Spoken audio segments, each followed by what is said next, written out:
मैं कितनी वारफ्तगी से उसे सुना रहा था वो सारी बातें, वो सारे किस्से जो इससे मिलने से बेशतर मेरी ज़िंदगी की हकायतें थीं।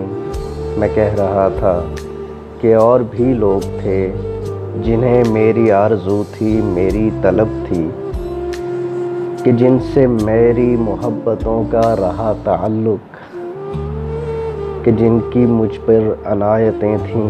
मैं कह रहा था कि इनमें कुछ को तो मैंने जहाँ से अज़ीज़ जाना, मगर इनमें से बाज़ को मेरी बेदिली से शिकायतें थीं। मैं एक एक बात, एक एक जुर्म की कहानी धड़कते दिल, कांपते बदन से सुना रहा था, मगर वो पत्थर बनी मुझे ऐसे सुनती रही कि जैसे मेरे लबों पर किसी मुक़द्दस तरीन सहीफ़े की आयतें हों।